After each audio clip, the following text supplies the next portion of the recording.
दंडवत प्रणाम मी ईशादिष्टि सतीशगुरु कैवल्यवासी तपस्विनी भामाताईजी अमृते श्री गोपाल कृष्ण मंदिर महानुभाव राजाश्रम तामसा तालुका हदगाव जिल्हा नांदेड अमृत प्रवर्तक या ग्रुपच्या माध्यमातून आदरणीय श्रद्धेय विद्या गुरुवर्य बाबांना दंडवत प्रणाम, आदरणीय श्रद्धेय तामसा निवासी दादांनाही दंडवत प्रणाम. अमृत प्रवर्तक या ग्रुपच्या माध्यमातून श्रवण करत असलेल्या सर्वच अच्युत गोत्र्यांना दंडवत प्रणाम. अमृत प्रवर्तक व्हॉट्सअप नंबर आहे 94 052 75 075 आणि कॉलिंग नंबर आहे 78 88 26 71 20. दंडवत प्रणाम. आपण शिस्तात्री प्रभू चरित्रामध्ये शिस्तात्री प्रभूंच्या नानाविध प्रकारच्या लीला श्रवण करत आहोत. काल आपण कार्तवीर्य राजाला आज्ञेचं पालन केलं नाही, त्यामुळे मरण पत्करावं लागलं.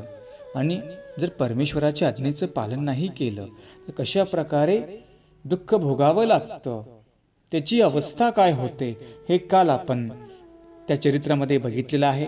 आज आपण पांचाळेश्वरी आत्मतीर्थ आरोगणा व पांचाळ राजाला ब्रह्महत्येचा पाप विनाश कशा प्रकारे केला हे आपण आज पाहणार आहोत. पांचाळेश्वर या नगरीमध्ये पांचाळ राजा राज्य करीत असे. पांचाळ राजा महान पराक्रमी शूरवीर होता, धर्मपरायण आणि प्रजेचा हित करणारा होता, दक्ष होता. राजा कसा पाहिजे? हित करणारा पाहिजे, त्याच्या ठिकाणी दक्षता सर्व पाहिजे, त्याला राजा असं म्हटलं जातं. हित करणारा असेल तर घरादाराचं भलहित होत असतं.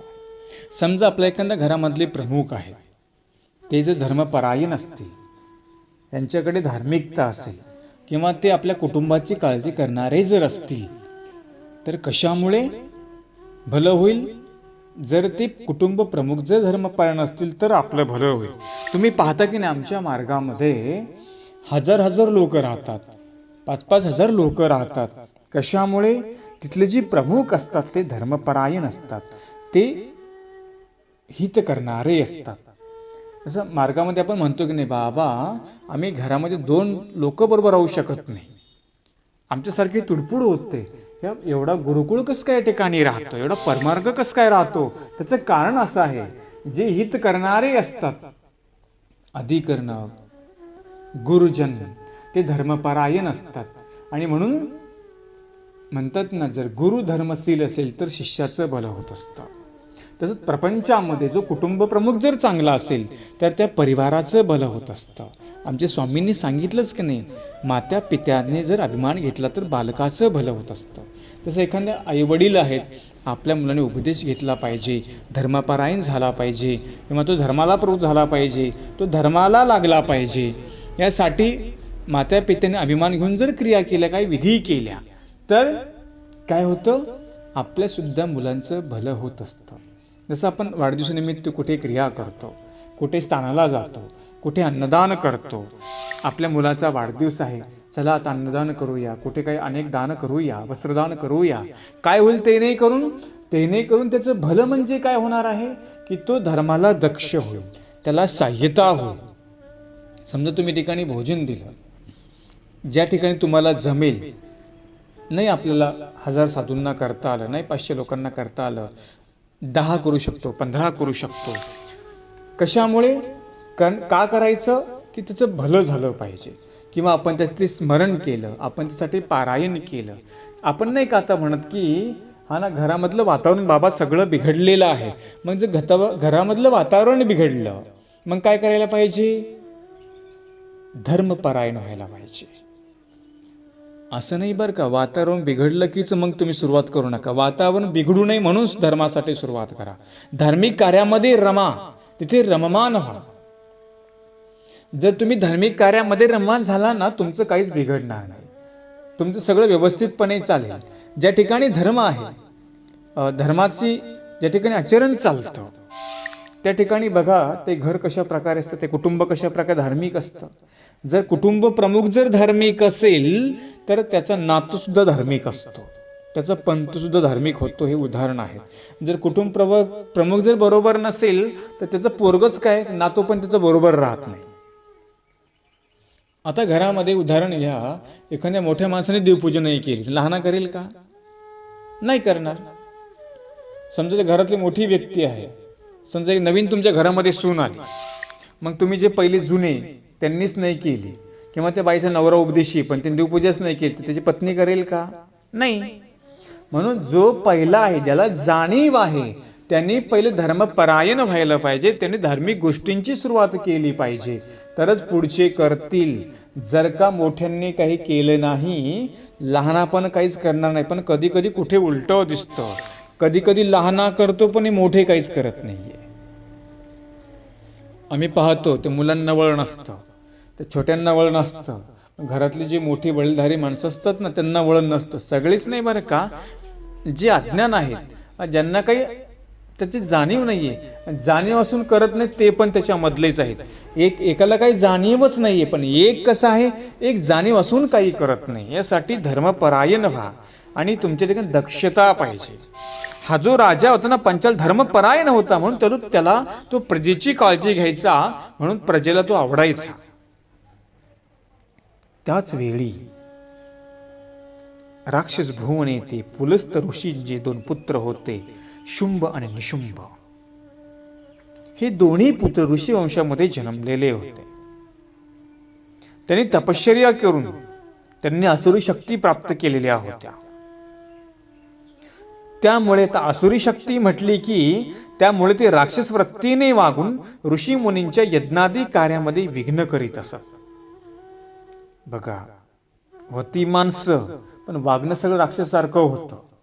आता पण राक्षस आहेत की नाही, जे चुकीचा आहार करतात, जे मांसाहार करतात, जे मद्यप्राशन करतात, जे काही सप्तव्यसन अंगीकार करतात, हे कोण आहेत? हे राक्षसच आहेत. हे काय माणसं आहेत का? फक्त यांनी मनुष्य देहामध्ये जन्म घेतलेला आहे, बाकी सगळं वागण्याचं राक्षसासारखंच आहे. आता तुम्ही जे काही लोक आता समाजामध्ये जे नॉनव्हेज करतात, हे कोण करतं? हिंस्र पशु करतात. ज्यांना सुळे दात आहेत ना, तीही कामं करतात, ती हे खातात पितात. मग आता ती कुणी तिकडं माणूस कुठे गेला, त्यांच्यावर सुद्धा माणसाने आक्रमण केलं. मग त्यांच्या पण अन्नावर या माणसाने काय केलं? आक्रमण केलेलं आहे. मग त्याला माणूस म्हणता येईल का? नाही नाही नाही, त्याला राक्षस म्हटलेला आहे. गीतेमध्ये जो चुकीचा आहार करतो त्याला राक्षस म्हटलेला आहे, त्याला तामसी म्हटलेलं आहे. जे राक्षस वृत्तीचे असतात, जे तामसी वृत्तीचे असतात, ते धर्माचं आचरण अजिबात करू शकत नाही. म्हणून आमच्या स्वामींनी सांगितलं, सत्वस्थिता धर्मी अधिकार. ज्याच्या ठिकाणी सात्विकता आहे, जो सात्विक बुद्धीने राहील, तो धर्माचं आचरण करू शकतो. म्हणून तर आपल्या मानव संप्रदायामध्ये त्याला जे कुठलं पहिलं व्यसन असेल, त्याला त्याचा त्याग करून नंतर त्याला गुरुमंत्र दिला जातो. जोपर्यंत तो सप्तव्यसनाचा त्याग करत नाही, तोपर्यंत त्याला गुरुमंत्र दिला जात नाही आणि त्याला गुरुमंत्र देऊही नये. जर कोणाला उपदेश द्यायचा असेल, त्यांनी पण त्याची शोधणी केली पाहिजे. हा काय व्यसन करतो का, याला काही म्हणजे काही वळण, कसं वाईट वळण आहे का या व्यक्तीला, ते बघितलं पाहिजे पहिलं, नंतर त्याला उपदेश दिला पाहिजे. आमच्याही साधूंनी उपदेश देण्याची घाई करू नये आणि तुम्ही पण उपदेश देण्याची घाई करून, म्हणजे उपदेश करण्याची घाई करू नये. आणि तुम्ही पण घाई करून उपदेश घेऊ नका. उपदेश म्हणजे काय, तर आपल्याला संख्या वाढवायची नाही.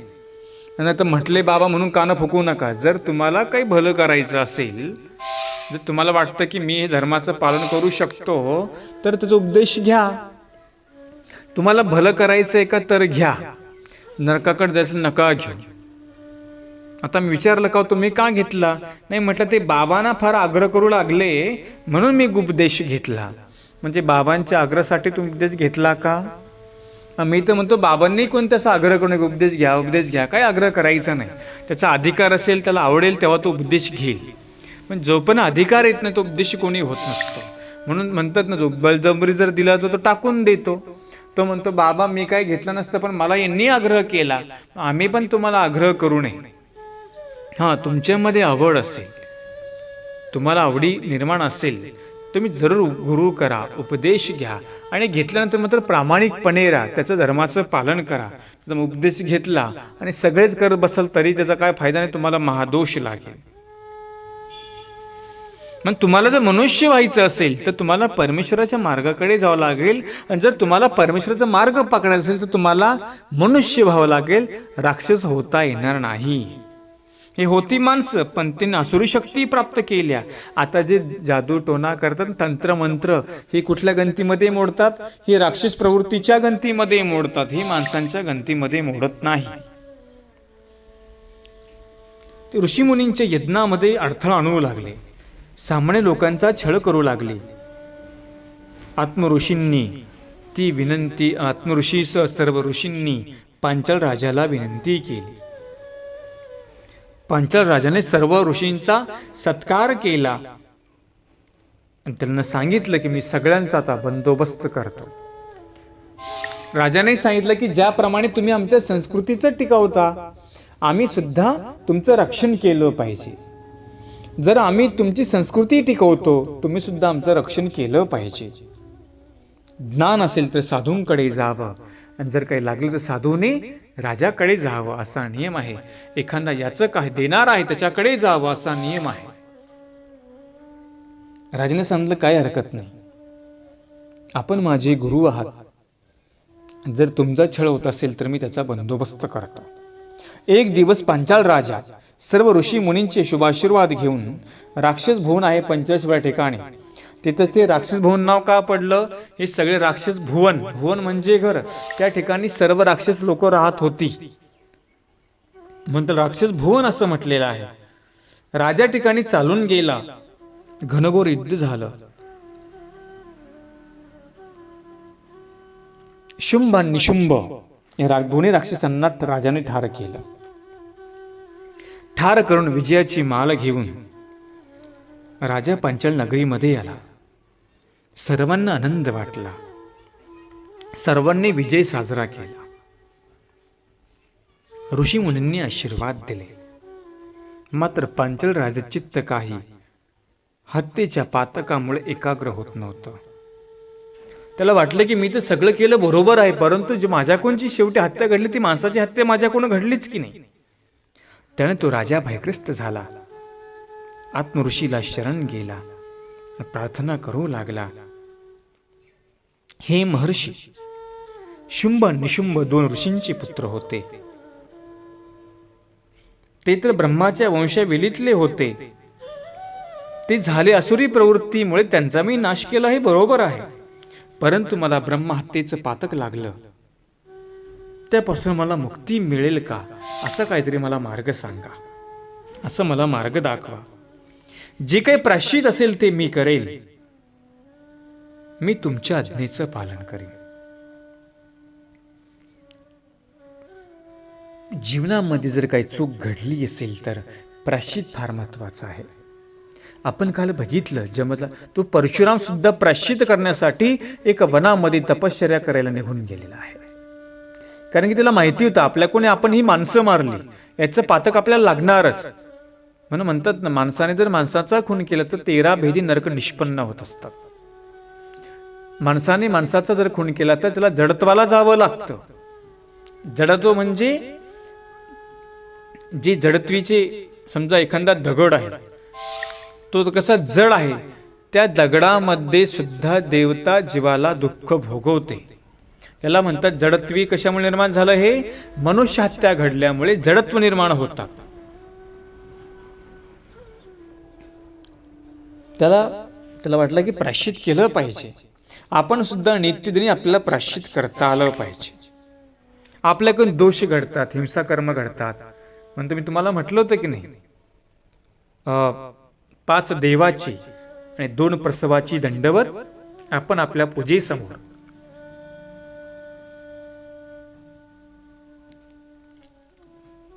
आपण आपल्या पूजेसमोर दररोज घालायची आहे.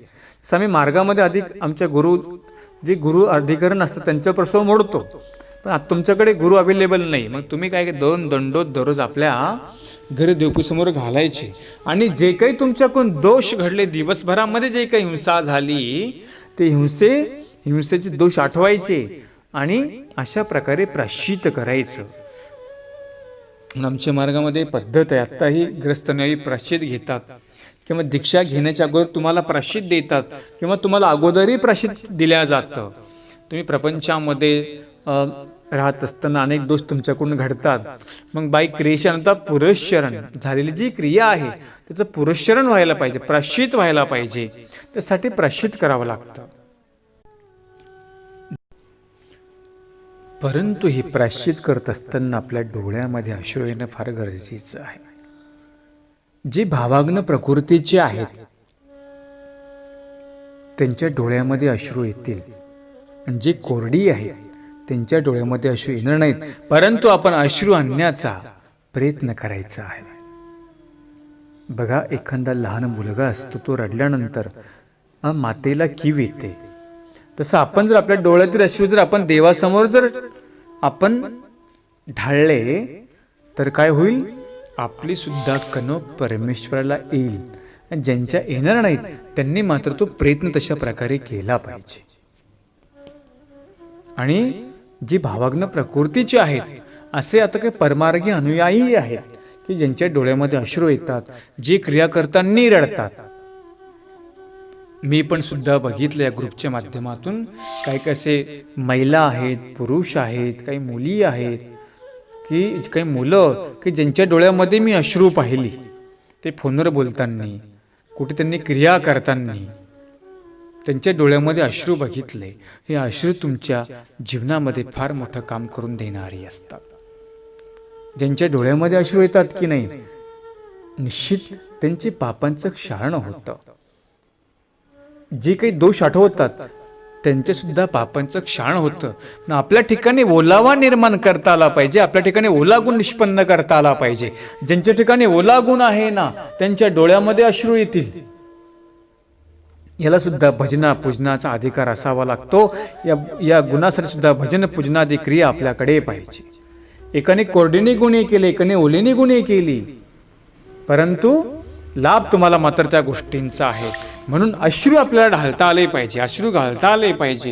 हे देवपूजेसमोर आपण तर प्रपंचामध्ये रडतो, बिनकामी रडतो. ते रडणं काही कामाचं नाही, ते रडणं स्वार्थी आहे. परंतु देवासमोर रडणं हे फार मोठं कामाचं आहे. जो देवासमोर रडला की नाही देव त्याला लवकर जवळ करतो. आमच्या बाईसा प्रेमी होत्या, रुक्मिणी माता प्रेमी होती. गेले की नाही देव रुक्मिणी मातेसाठी सगळं राज्य सोडून त्या ठिकाणी. म्हणजे देवासमोर तुम्हाला ज्याला देवासमोर रडता येतं ना तो चांगल्या प्रकारे विधी आचरण करू शकतो. म्हणून ओला गुण आपल्याकडे पाहिजे, भावाग्न प्रकृती गुण आपल्याकडे पाहिजे. ज्यांच्याकडे नाही त्यांनी निर्माण करा. तो कसा निर्माण होईल? भजन पूजनादी क्रियेच्या माध्यमातून, तुमच्या अर्थतेमधून, तुमच्या स्मरणरूपी क्रियेमधून. म्हणून सकळ क्रियेची मूळ भजन पूजनादी क्रिया सांगितलेली आहे. तुमची स्मरणरूप क्रिया सांगितलेली आहे. पांचाळ राजाच्या त्याला वाटलं की आता मला हत्या घडलेली आहे, मला प्रायश्चित करायचं. विनम्र होऊन आत्मऋषी समोर तो आपली म्हणजे जे काही तो संदर्भ सांगतो आहे. सांगतात की राजन, तू ब्रह्महत्येच्या पातकाच्या क्षणासाठी दत्तात्रेय प्रभूंची अनन्य भावी उपासना कर. दत्तात्रेय प्रभू तुला या पापातून मुक्त करू शकतात आणि अंती तुझा परमेश्वराचं धामही प्राप्त होईल. आत्मऋषी हे विद्यावंत होते. त्यांनी म्हटले का कुठल्या देवतेकडे जा किंवा अमक्या अमक्याला देवाला तू प्रसन्न कर? ते म्हटले का महादेवाला प्रसन्न कर, का ब्रह्माला प्रसन्न कर? म्हटले का ते? त्यांनी सांगितलं की सरळ तू दत्तात्रेय प्रभूंची प्रार्थना कर, त्यांची मनोभावे सेवा कर, ते तुला या पापातून मुक्त करतील. या जगाच्या पाठीवर परमेश्वराशिवाय तुला या हत्येच्या पातकापासून कोणी मुक्त करणारा नाही. अन्य राठीमध्ये लोकांचा गैरसमज झाला की म्हटले काशीला गेलं, आंघोळ केली की सगळे पाप धुवून जातात. म्हटले मांजर मारलं की काशीला गेलं की सगळं म्हटलं हत्याचं पात लागतच नाही. एवढं सोपं आहे का ते? जर तुमची नदीमध्ये आंघोळी करून जर पाप धुतले असते तर परमेश्वराला अवतरण्याची गरज पडली नसती. मग तुम्हाला असंच डायरेक्ट मोक्ष झाला असताना आम्हाला साधू होण्याची गरज पडली नसती, हा जन्म देण्याची गरज पडली नसती. अन्य राठीची ती परंपरा आहे. एवढं सोपं नाहीये. इथे जे कर्म जोडलं ते भोगावं लागतं. निस्तरल्याशिवाय ते कुणालाही चुकत नाही. परंतु चुकेल कुणाला? जो परमेश्वराचा साधक आहे, जो परमेश्वर अन्नभावे शरण गेला आहे, त्याला मात्र अशा प्रकारचे दुःख चुकतील. जर तुम्हाला दुःख चुकवायची असतील तर तुम्हाला परमेश्वराचं व्हावं लागेल. दत्तात्रेय प्रभूंची सेवा करावी लागेल, स्मरण करावं लागेल, त्यांची तुम्हाला प्रार्थना करावी लागेल. म्हणून आपल्याला देवाचं व्हावं लागेल. जर आपण श्री परमेश्वराचं झालो, निश्चित आपलं दुःख दूर होणार, यामध्ये कुठलाही संशय नाही. आत्मऋषींनी पांचाळ राजाला हा विधी सांगितला आणि तू परमेश्वराचं प्राप्तीची सुरुवात कर, सेवेला प्रारंभ कर, त्यांची साधनेला सुरुवात कर. हे ऐकून राजाला दत्तात्रेय प्रभूंची आवड निर्माण झाली. त्यांनी दत्तात्रेय प्रभूंचं नाम फक्त ऐकलं, राजाला नाव घेतल्याबरोबर आवड निर्माण झाली. कारण की परमेश्वराच्या नामामध्ये वेद सांगितलेला आहे, तो असा वेद असतो बघा. आणि पांचाळ राजाने दत्तात्रेय प्रभूंची आवड त्याला निर्माण झाली. आपल्याला आवड निर्माण होते की नाही? आपण पंचाळेश्वर महात्म्य ऐकतो, आपण माहूरचं महात्म्य ऐकतो, आपण बाराखंडीचं महात्म्य ऐकतो. आपल्याला सुद्धा आवड निर्माण होते की आपण सुद्धा माहूरला गेलं पाहिजे, पांचेश्वरला गेलं पाहिजे, आपण बाराखंडीला गेलं पाहिजे. कशामुळे? तिथली आवड तुम्हाला निर्माण झाली, त्या स्थानापतीची तुम्हाला आवड निर्माण झाली, एखाद्या मार्गाची आवड निर्माण होते, नंतर आपली प्रवृत्ती जाण्याची तयार होते. राजाला आवड निर्माण झाली. आत्मऋषींना म्हणाला, हे महर्षी, दत्तात्रेय प्रभू सारख्या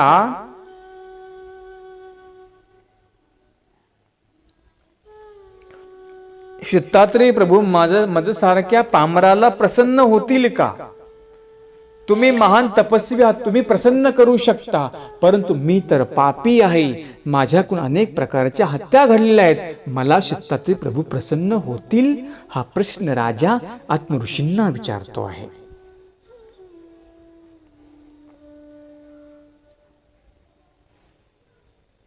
आणि तो म्हणतो की ऋषीवर, आपण सुद्धा माझ्यासाठी दत्तात्रेय प्रभूंना प्रार्थना करा. आपलं दत्तात्रेय प्रभूंचं दर्शन मज पामरासी झालं पाहिजे.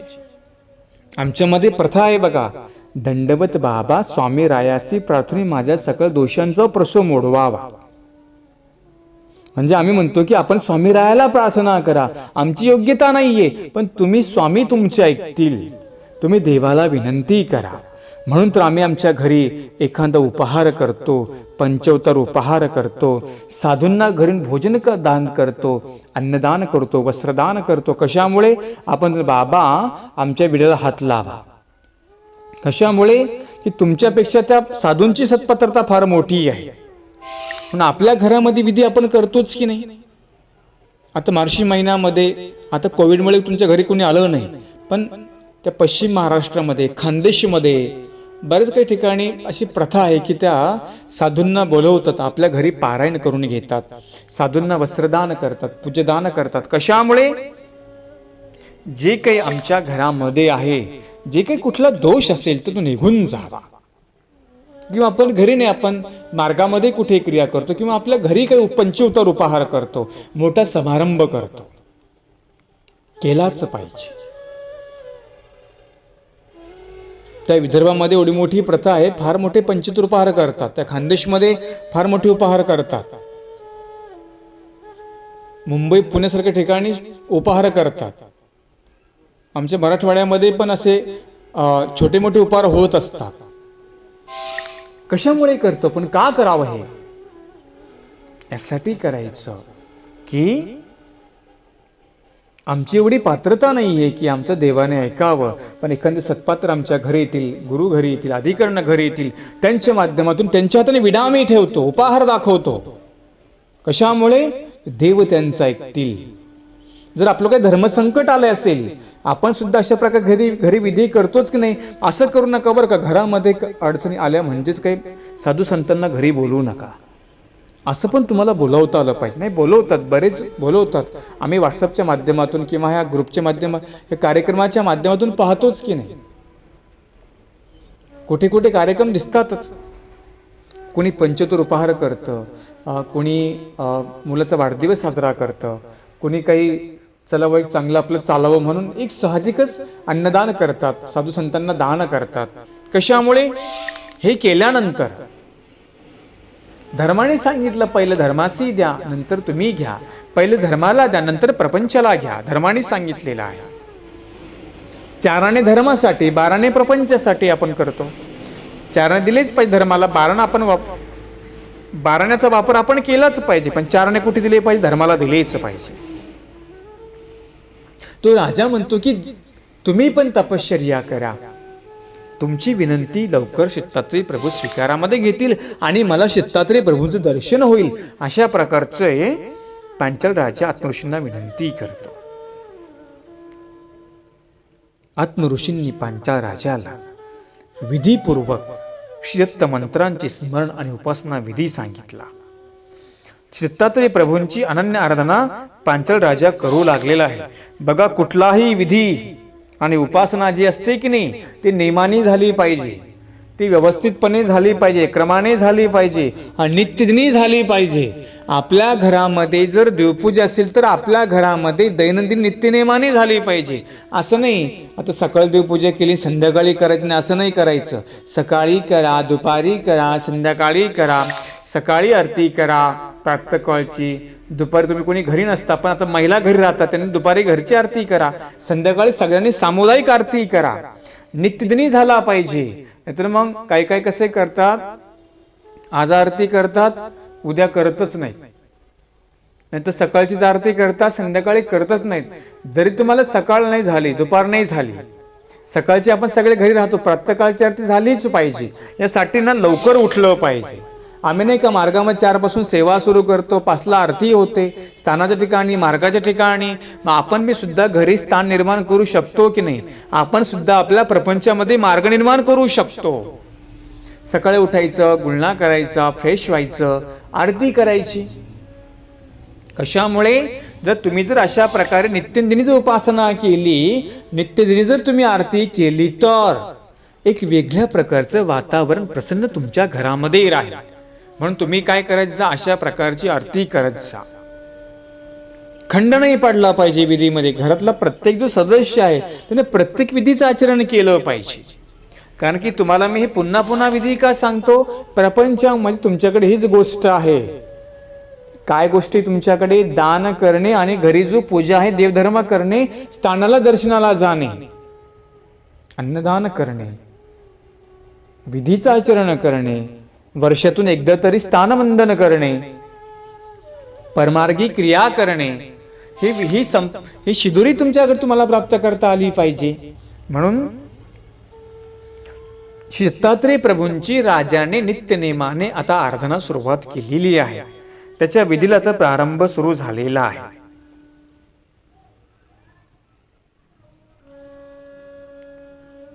परमेश्वराची तपश्चर्या ही करत असताना आपलं मन एकाग्र पाहिजे. राजाने मन एकाग्र केलं, जे काही राज्यकार होता सगळं सोडून दिलेलं आहे आणि तो आता तपश्चर्या करण्यासाठी एका निश्चिंत ठिकाणी गेलेला आहे. आमच्यामध्ये प्रथा म्हणतात ना, स्मरण एकांतामध्ये होतं, स्मरण लोकांतामध्ये होत नाही. परमेश्वराचा कुठला जो विधी आहे हा कुठे होतो? हा एकांतामध्ये होतो. मग तुम्ही पण तुमच्या प्रपंचामध्ये एकांत निर्माण करू शकता ना. म्हणजे एकांत म्हणजे काय? आता समजा तुम्ही सकाळ लवकर उठू शकता, तुम्ही प्रापंचिक तुम्हाला कामं करावी लागतात, परंतु हे करत असताना सकाळी उठून जर तुम्ही लवकर जर स्मरण केलं, पूजापाठ केला, एकांतामध्ये स्मरण होईल की नाही? आता मी व्हॉट्सअप ग्रुपच्या माध्यमातून हे पाहतोय, काही लोक 3ला दंडोत प्रणाम करतात, काही लोक 4ला करतात, 5ला करतात. याचा अर्थ काय झाला? इथे लोक उठून काहीतरी विधी करत आहेत. आणि हा जर आपण असं प्रशांत काळी जर विधी केला तर आपलं मन एकाग्र होतं, आपलं मन स्थिर होतं.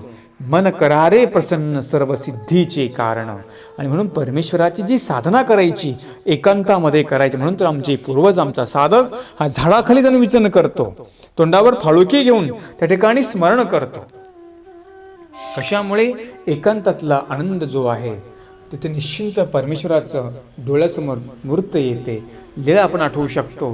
पण एकांत, पण आपण जरी घरामध्ये कमीत कमी म्हणतो ना 15-20 मिनटं आपण एकांत निश्चिंत शांत बसलं पाहिजे.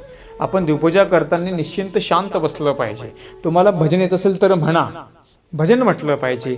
येत नसेल तर निश्चिंत नाम आठवून आपलं देवपूजा आपण केली पाहिजे. म्हणून एकांतामध्ये तो राजा बसलेला आहे आणि त्यांनी परमेश्वराची आता आराधना सुरू केलेली आहे. आता तो कशा प्रकारे आराधना करतो आणि शेतातही प्रभू त्याला प्रसन्न होतात का, आणि प्रसन्न झाल्यानंतर पांचाळ राजाला काय देतात हे आपण उद्याच्या भागामध्ये पाहणार आहोत. अशा प्रकारे पांचाळ राजाच्या या भक्तीला प्रारंभ झालेला आहे. त्याची भक्ती कशी आहे, कशा प्रकारे भक्ती करतो हे आपण उद्या पाहणार आहोत. दंडवत प्रणाम.